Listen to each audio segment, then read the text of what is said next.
Health Minister has given all city government hospitals a 2-day dash to get prepared for H1N1, whatever. More like a virus, this particular disease. What are our options? Deadline outbreak, hardline outbreaking, headline outbreak, period spread, hotline spreading.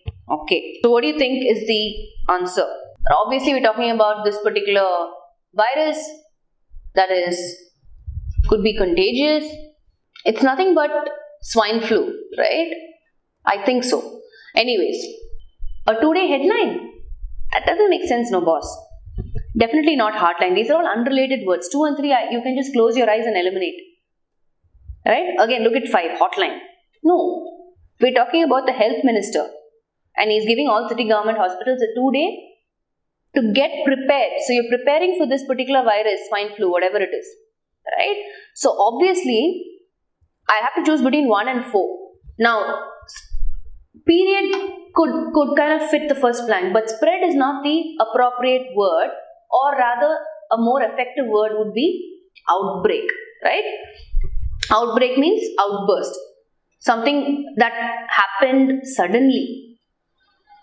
Sudden outburst, right? Or a sudden increase or an eruption, right? Spread, on the other hand, has different meanings actually, if you ask me. If you think of spread, I'll say, spread the news, right? You can spread butter over either a biscuit or a cracker or a bread. You can spread your fingers. Now, these are all verb forms, but spread as a noun can be just, if you say spread, I laid out a spread on the table, meaning whatever you put out on the table to eat, right? It could be for a lunch menu or a dinner menu. So, spread again, in terms of, in this context with respect to disease or whatever, spread the disease, yes. But here, we're talking about him, the health minister, asking the hospitals, telling them this is your deadline because there's a sudden outbreak or there's a sudden increase or eruption of this particular virus, which needs to be, so you need to prepare for this thing, right? So, outbreak is a more effective word than spread. Yeah. A new study has dashed the 5 most common health issues in men and how to dash them. So again, those of you who knew strategies for fill in the blanks, we always pay attention to surrounding context, which means words before and after the blank, right? The meaning that the sentence gives, positive or negative meaning. So we can choose words accordingly, right? So usually we are looking at associated words or collocations, right? So let's quickly look at it. A new study has dashed the 5 most common health issues in men and how to dash them. So let's eliminate wrong answer choices. A new study has said the 5 most, the first option is incorrect, right? We're also looking at the most effective word. That's another thing when it comes to fill in the blanks. We're talking about health issues, right? That's our subject here. So what's the right word when you say problems pertaining to health, right? The best thing for you to do is not to get the problem in the first place, right? That's ideal. So which means correct, right? So the right or the better thing to do is, so the study is saying, hey, this is the 5 most common things.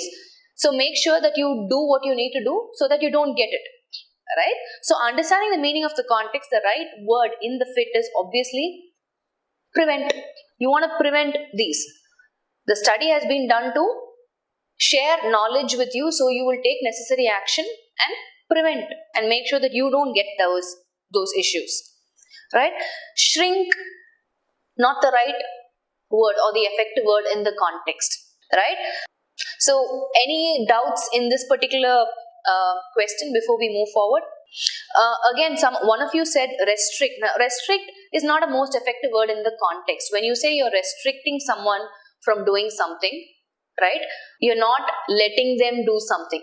It's more applicable to a person. Here we're talking about a health concern. On the right skirt shape can do dash for your frame and as a dash your confidence. So let's see. Blank is here. I need to pay attention to words before and after, right?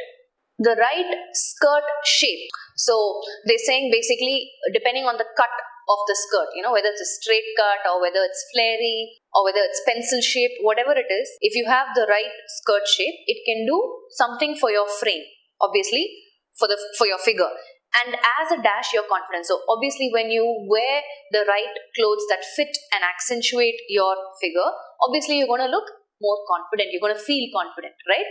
So when you're best dressed, automatically your confidence improves. So the expression, can somebody quickly point out? The expression is can do wonders, right? That's the expression. So when you say this as an expression, can do wonders means it will have a very positive effect. Something that will make you feel good, right? It's always a benefit. Can do wonders. It's either a benefit or gives you a feel good factor or has a positive effect, right? The meaning of this expression, can do wonders. So since this is, marvels is not in the right form, the right skirt shape can be marvelous for your frame, right?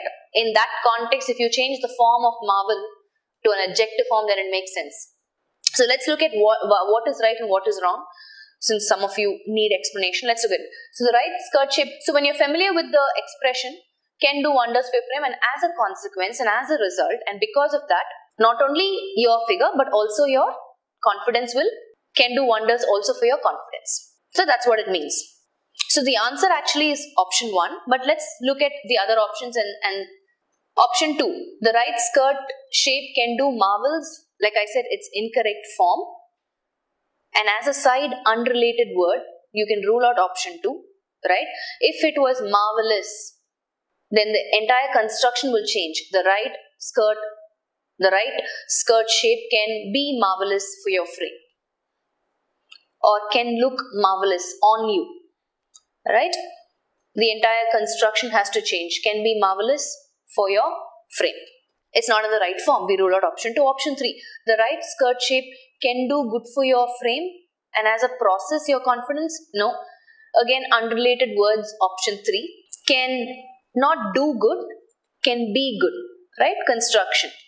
The right skirt shape can be good for your frame. So please understand the meaning of the context first.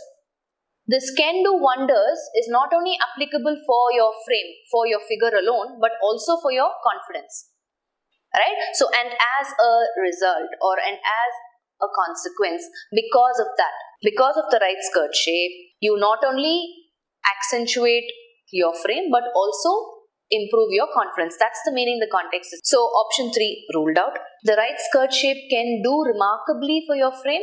Can do remarkably what? Incorrect, right? It's not in the right form.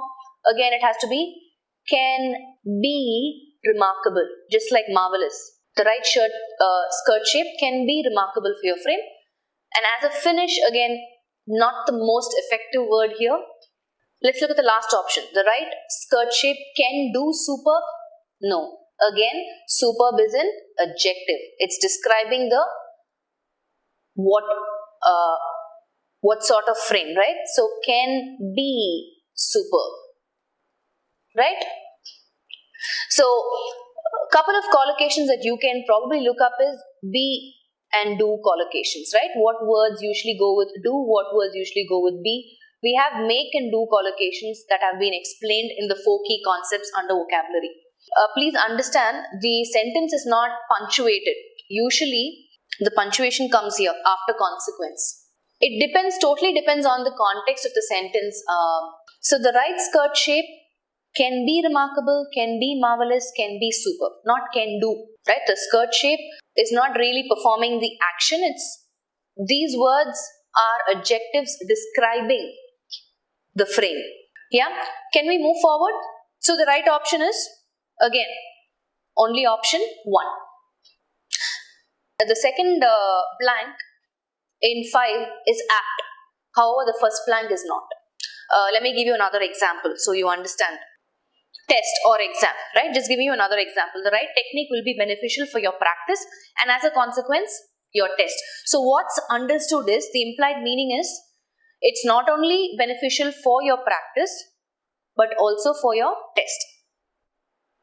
So you don't necessarily have to write this here, it's understood. So these are called parallel structures. So you don't necessarily need the repetition of the preposition here. Likewise, if you see here, it says for your frame, and as a result, comma, your confidence. So it's understood that this is not only beneficial for this purpose, but also for the other purpose. So this is a parallel construction. So there are exceptions in the English language, right? This is one of the exceptions. Some of you may be familiar with the construction, some of you may not be. Yeah. The wheat grains do not meet the dash standards, dash for procurement of food grains by the government agencies. Again, we are focusing on words before and after the blank. So we're talking about procuring food grains by the government agencies. What's the meaning of procuring? To procure. Anybody? Basically to obtain, right? Or to acquire, to get. So the government agencies obviously want to obtain or acquire or get food grains. So what has to happen? They have to meet a certain quality standard, obviously, right? So the right option here is option 5. You can close your eyes and choose this. Again, we're talking about most effective word, right? And we need an adjective form. Standards is my noun. I need an adjective form. Optimistic, unrelated word here. We're talking about wheat grains, not a person, right? Total may not be the most effective word.